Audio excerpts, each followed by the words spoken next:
Hi mga ka-UWG, ako ulit. So, pasensya na. Medyo matagal-tagal ng konti.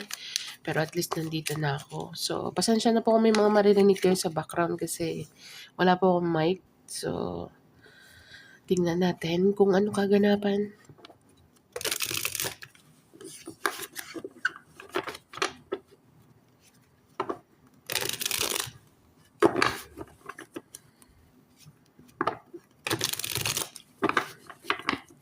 Sa mga new subscriber po natin, thank you so much po. Stay connected po tayo. Sa mga returning po, maraming salamat po sa suporta since day one. So, maraming salamat po sa mga comment, sa mga like. Thank you so much po. Laking tulong. So, tingnan po natin.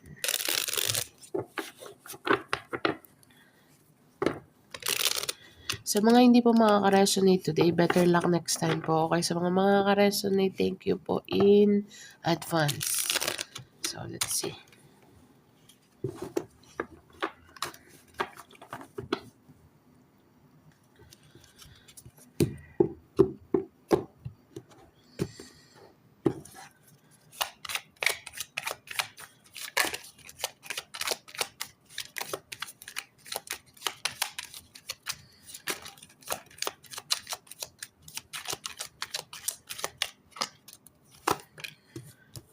Meron kang the Page of Cups and the Seven of Wands.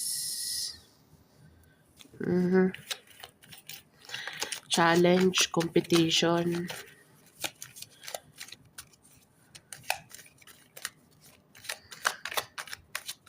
Meron kang offer dito, good news. Or curious ka on something. Virgo. Nine of Cups, wish come true. Contentment, satisfaction, emotional stability, okay, and luxury, gratitude. Pero sa tatlong card na yan, dali, dagdagan ko pa. Wait. Tell me more. Oh, you are very fiery on the, daming. Maybe you're dealing with the fire and water, something in that line. Or meron ka sa chart mo nito, Virgo. Or taong connected sa'yo or taong nasa environment mo. Pero sa masasabi ko lang dito, meron kang gustong i-explore, okay, or challenge. Gusto mong i-challenge yung sarili mo or na-challenge ka on something or someone is na-challenge sa'yo. Okay, curious sa'yo. Okay. Admirer card ko to eh. Kaya lang, meron ditong defensive din. Defensive sa feeling niya. Okay.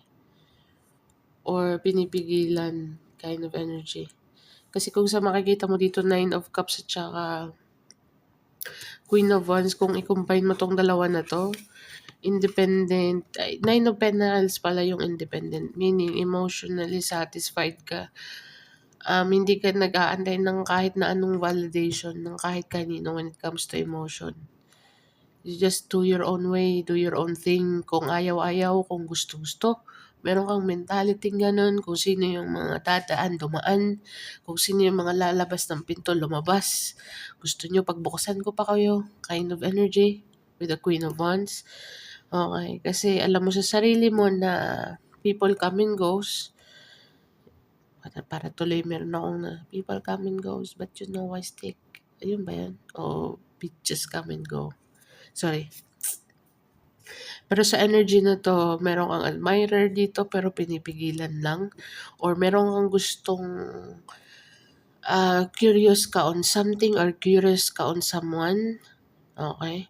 Na natitrigger ang emotion mo dito, nafe-feel mo yung emotion when it comes to your curiosity about certain things or certain person, Virgo.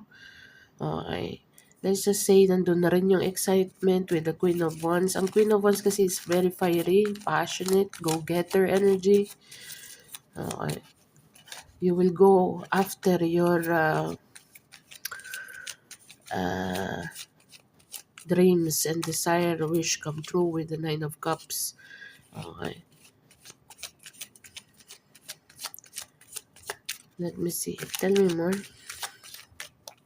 Sa mga hindi po makaka-resonate, better luck next time. Pero lumabas po ang Queen of Wands. So, meron po tayong couple card sa lapag. Okay. So, merong person dito na maybe if you are already dealing with someone, Virgo, I think this person sees you as, hindi ko na to papawalan, ikaw na. For some of you, there is a level up when it comes to your relationship, meaning uh, proposal, engagement, moving in together kind of energy. Kung girlfriend, boyfriend pa lang kayo or nag-live-in together, I think this person is nakikita niya na you're the one with the couple card here. Either babae ka mang nanonood nito or lalaki. Napaka-clear dito ng sign na meron ka ditong couple, divinely guided na couple. Ano nga tawag niyan? Your other half na sinasabi. Okay. Or maybe, in some point, paras kayo ng frequency ng person na to. Paras kayo ng vibe. Paras kayo ng perspective when it comes to relationship.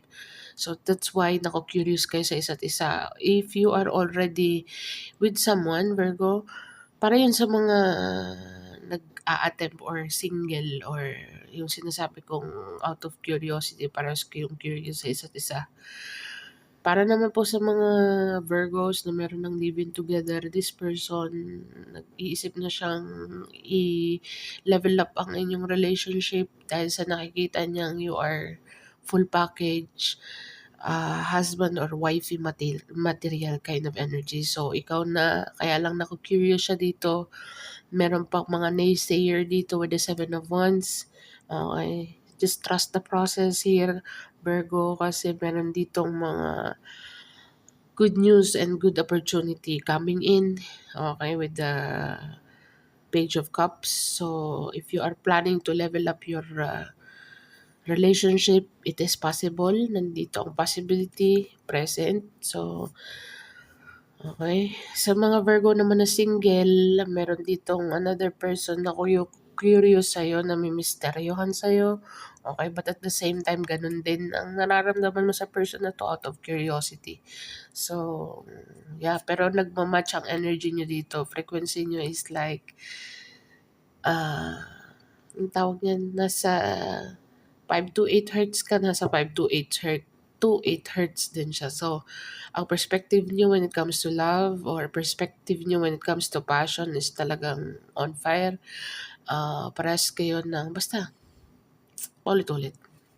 Basta parehas kayo ng frequency ng person na to. And, parang feeling ko a lot things in common. So, based on experience, yun din ang naririnig ko. So, let's see. Tell me more. Nine of Swords. Nine of Swords, Knight of Wands, Two of Wands, Page of Swords, Eight of Pentacles, Knight of Swords, Two of Cups, Ace of Cups, Seven of Pentacles, and the Moon card. So Virgo, ang linaw. Together with the Five of Wands. So meron tayong competition dito. Okay. Chaos, battle, fight. Okay, but at the same time, sabi ko sa kanina, merong out of curiosity, merong namimisteryohan sa'yo. And at the same time, namimisteryohan ka din sa person na to. But, parehas both spying, watching you from afar with the Two of Wands. Knight of Wands is a flirty kind of energy for me. Eight of Pentacles, I think this is in a workplace, Virgo. Or there is someone coming in, rushing. With the Knight of Swords, communication. Regarding sa feeling with the Two of Cups and the Ace of Cups. So, someone is waiting on you, Virgo. May naghihintay dito. Hindi ko alam, parang may napipick up akong two scenarios dito. Okay. There is two people, two energy that is waiting for you. Okay, someone that is going to match your energy and someone that is waiting. Okay, I think this person Nafe-feel niya yung connection dito kasi kung makikita mo, ang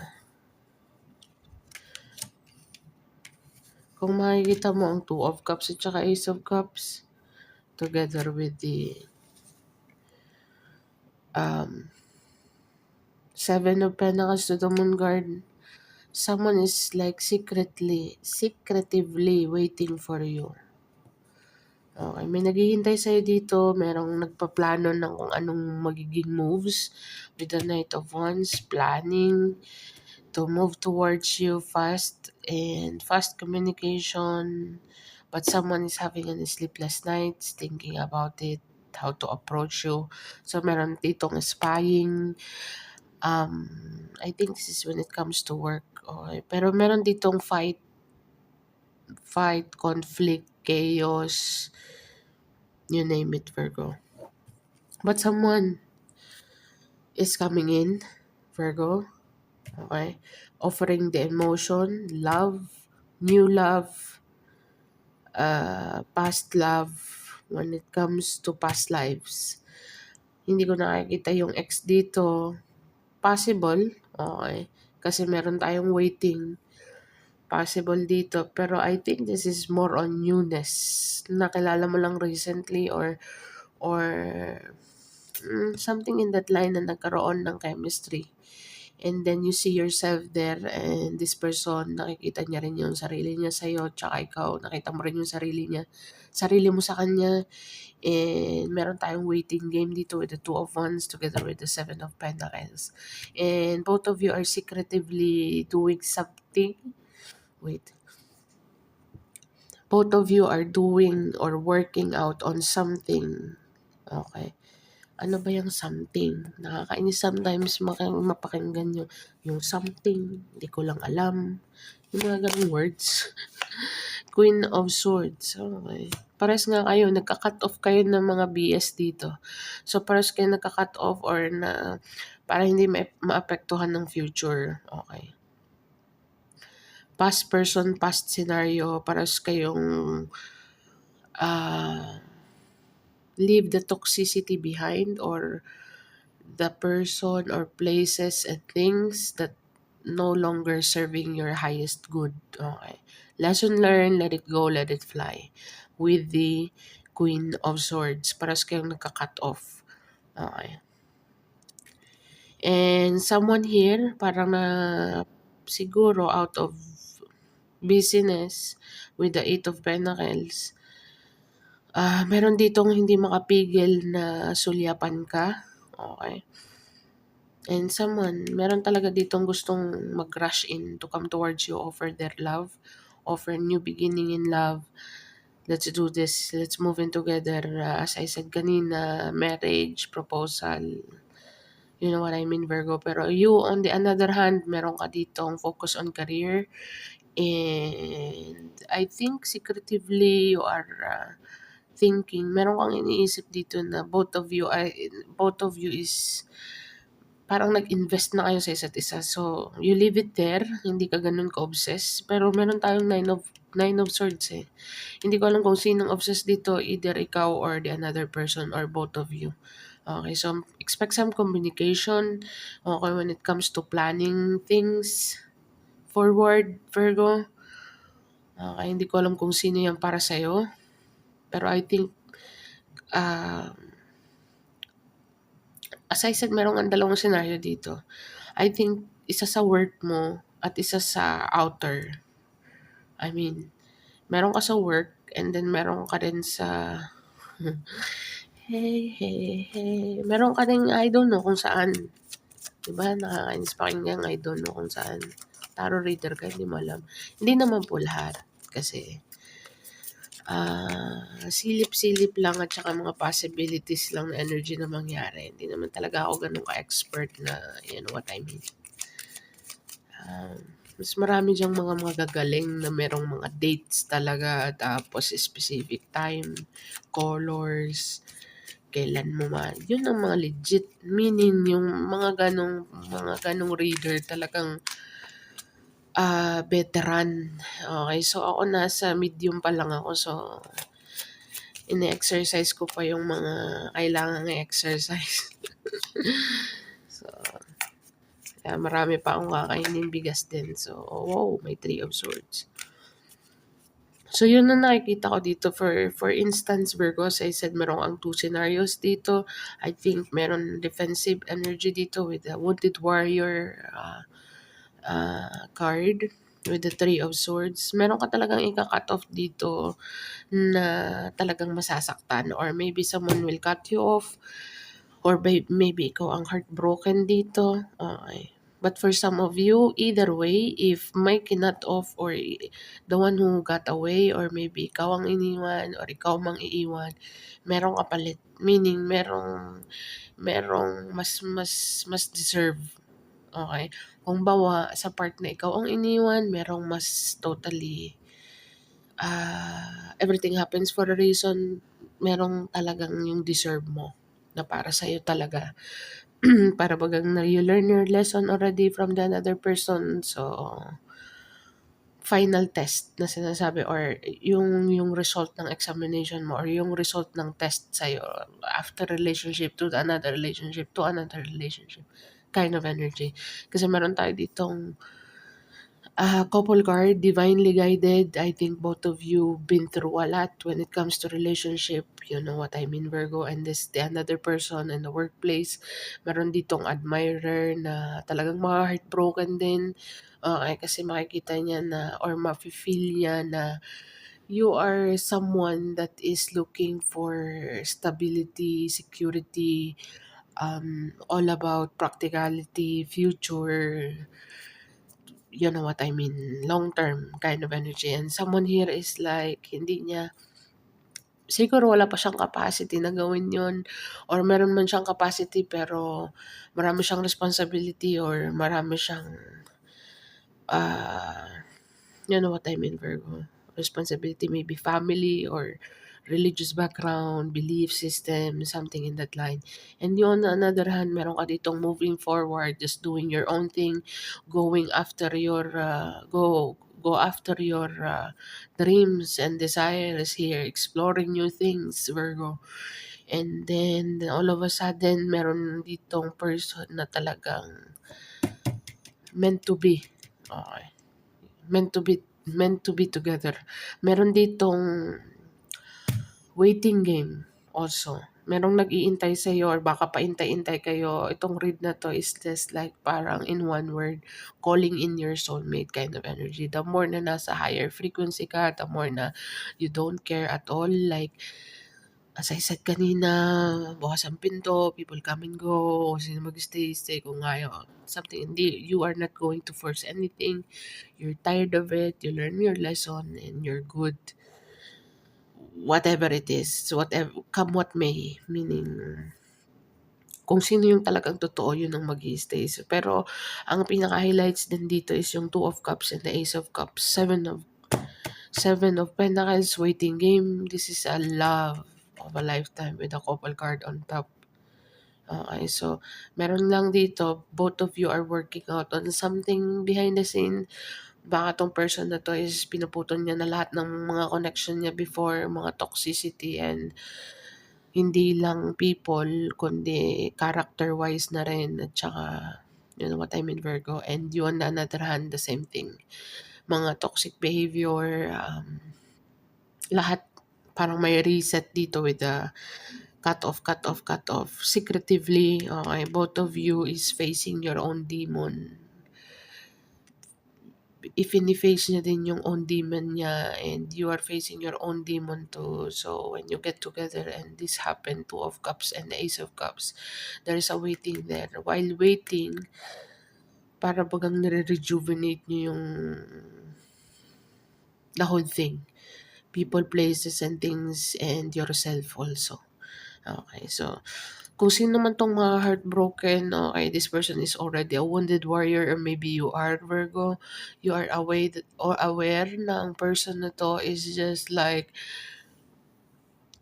hindi mo na-feel, or someone is kind of feel ka pero at the wrong time kind of energy. Meron kang Chariot at saka communication. Meron kang communication dito, Virgo, tsaka confrontation. So, pay attention sa mga confrontation thing when it comes to love or when it comes to personal life. Just be transparent, Virgo. Kung may magtatanong sa'yo na how's life, description.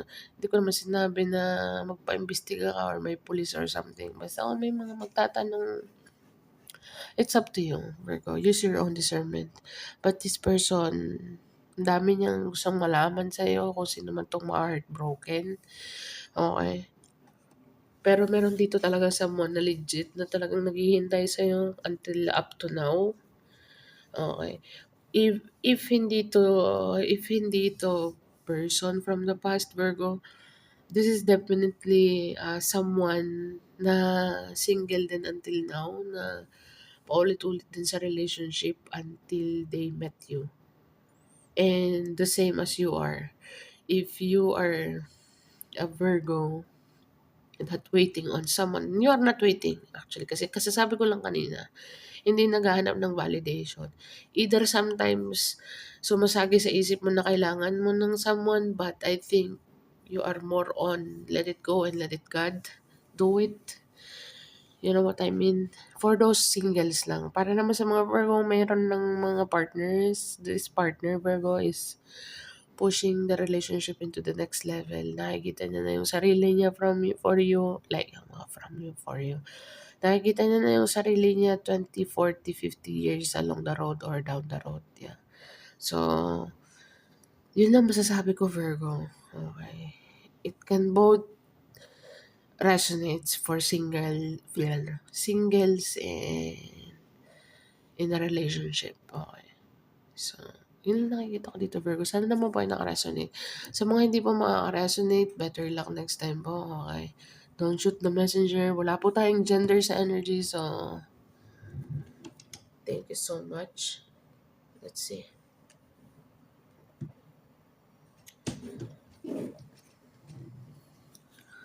Tingnan natin kung anong advice.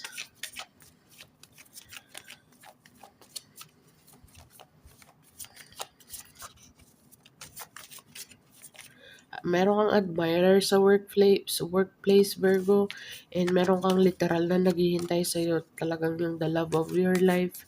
Itong nasa workplace is just like out of curiosity lang. You are very mysterious in the eyes of this person, Virgo, and di niya alam kung paano siya magdi-discarte, diskarte. Either ikaw ang stuck or the person ang stuck, another person ang stuck. Okay.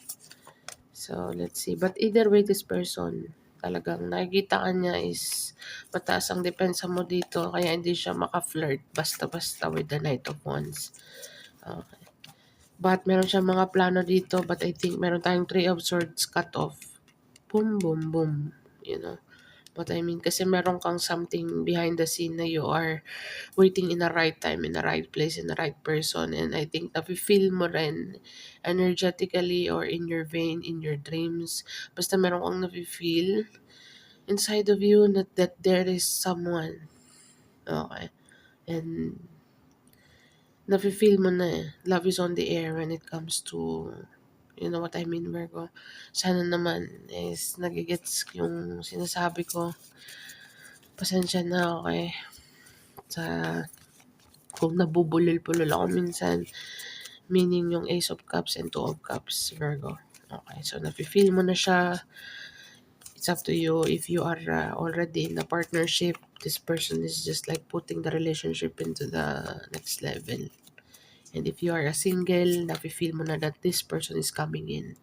Okay, kung sino man yung ma-reject dito, talagang ma-heartbroken. But you're doing a great job, Virgo. So let's see. A win-win outcome is in the forecast. A new start is coming. I told you, this energy here is a new, believe into the impossible. And the energy is gaining momentum. So treasure it, Virgo. Embrace it. Hindi ganun kadali sometimes, but you need to do it. I think ang power mo dito, just like use your own discernment when it comes to those people na hindi genuine. I mean, out of their own benefits only. I think you know better, Virgo. With the Queen of Swords. Wala po tayong gender sa energy. So, ito po yung advice. A win-win outcome is in the forecast. Ano man po ang mga meron ka ngayon. Ay, anong meron ka ngayon? I mean, mga goals mo and dreams with the Nine of Cups. Mga gusto mong mangyari. Make sure that talaga mo nanalo ka. I mean, you are on the top of your game. Okay, sure na. Tumaya ka man, ano man ang ginagawa mo ngayon, positive ang outcome talaga. A new start is coming. So, as I said, meron kang new love incoming. This person is like magmamatch ang frequency nyo.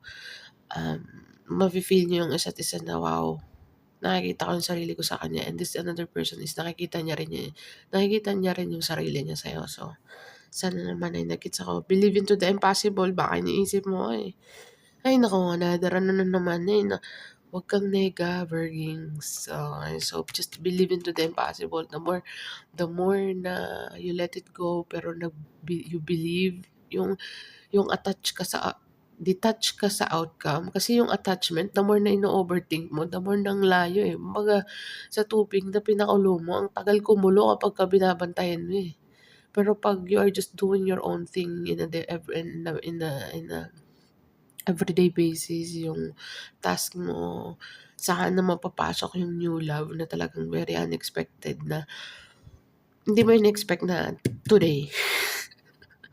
The moment na hindi ka na nag-iisip ng love or hindi ka na nag-crave ng, you know what I mean? Hindi ko sinabing hindi ka nag-crave, meaning merong something sa'yo but still you're focusing on just be you kind of energy. And then, as I said kanina, calling in your soulmate. If you are already in a relationship, it can work also. Okay. The more na itong person na to talagang gusto ng lock in or gusto ng more sweeter, kung married na kayo, more sweeter, more vacation thing, or to spice things up. Okay, Virgo. Sa mga magle-level up, engagement, wedding, it's coming. So it's a new start, believe into the impossible. Release the negativity, Virgo. Alam ko meron ang mga Virgo sometimes very skeptical on things. But I just want to let you know that the energy is gaining momentum and the new start is coming. I think you can feel it also. Okay. So tingnan natin kung anong angel message number.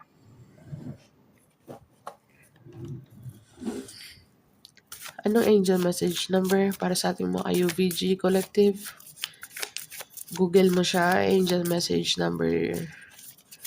Angel message number. Let's see.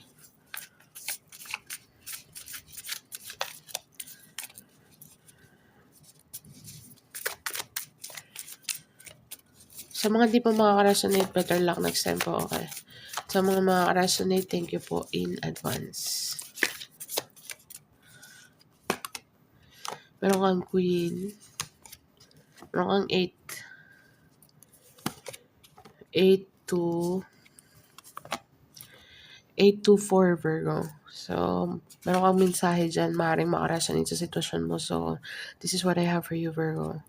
Okay. Thank you for being here, Virgo. Sa mga hindi mo makaka-resonate, better lang next time po. Sa mga makaka-resonate, thank you po in advance. Thank you for being here, Virgo. Thank you for watching. See you on the next one, Virgo, and bye for now.